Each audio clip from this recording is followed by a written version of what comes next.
Welcome to this week's Workplace series. Today, playing it safe. If you think that playing it safe is the smart move right now, you might want to think again. Because environments such as this, playing it safe might actually be the riskiest decision that you make. We can tend to assume that stability is going to protect us, that if we stick with what's worked, we keep risk low, avoid disruption, that we're going to be okay. But the ground is shifting too fast for that. So think about this. Last year, so in 2025, researchers published a study showing that GPT 4.5 was judged to be human 73% of the time in a rigorous Turing test. Now, that doesn't mean that machines are conscious, but it does mean that change is happening far faster than many of us are emotionally and practically prepared for. And that's the point. The world's moving. Customer expectations are moving. Technology is moving. Work is moving. So if your leadership strategy is grounded in, let's just wait and see, you may already be being left behind. For a long time, leaders were rewarded for predictability. Minimize disruption, avoid mistake, keep things under control. And that all made sense in a stable world. But today, clinging too tightly to certainty can actually make you more fragile, because one of the biggest barriers to change isn't failure, it's past success. Because when things are going well, it's really easy to tell yourself, there's no need to change, there's no need to challenge the model, no need to rethink the approach, no need to experiment. But influential leaders don't wait until the crisis hits. They challenge assumptions while things are still working well. And this is where status quo bias comes in. We're wired to prefer what's familiar. We overvalue what we already have, and then we can underestimate what might be possible. In organizations and teams, that bias gets reinforced all the time. Be careful. Don't rock the boat. Don't fail. Stay in your safe lane. So over time, caution starts to look like competence, but that comes at a cost.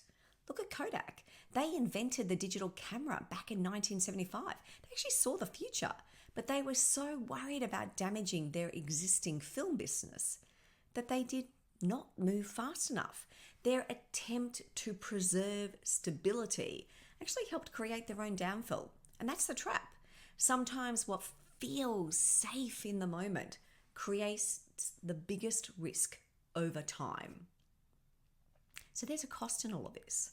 And there's also a problem, because when leaders equate certainty with competence, they create cultures where exploration just stops. People stop speaking up. They stop testing ideas. They stop challenging assumptions. And not because they don't care, but because they've learned that it's safer not to.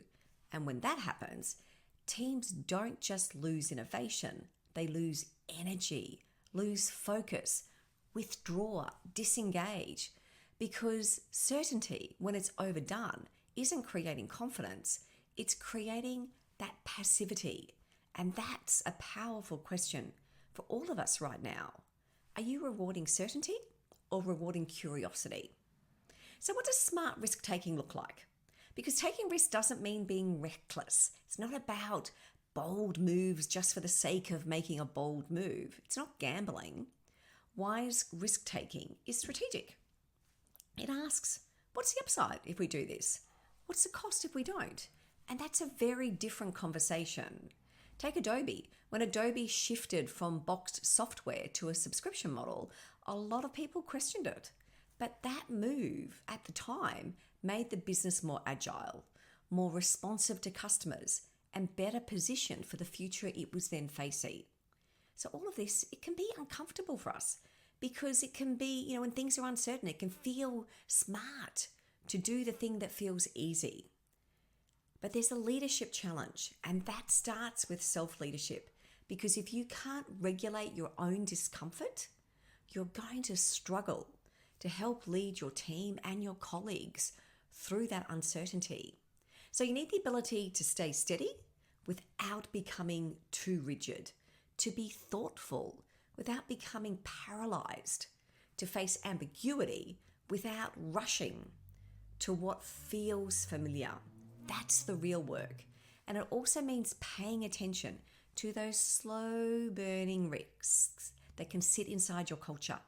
The fear of speaking up, the reluctance to challenge assumptions, the quiet punishment of failure.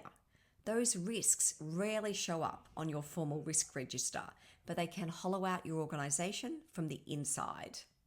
So what do you need to do? Where do you start? The first thing, create space for dissent, that really constructive challenge. Reward intelligent failure. Run pre-mortems before major projects. Use scenario planning. Ask better questions. And most importantly, stop treating discomfort as a warning sign that something is wrong, because discomfort is a sign that growth is required. The goal isn't to remove all risk. That's impossible. The goal is to get better at making smarter bets. Because in a world like this, risk isn't the enemy, rigidity is. And the riskiest move isn't making mistakes. The riskier move is standing still while everyone around you is changing. So your last questions for today. Where in your work, your team, your leadership, are you clinging on to certainty because it feels safe, even though it might be holding you, your team, and your organization back? That's the question that you want to answer today. Lots to think about today. Take care. I'll see you next week.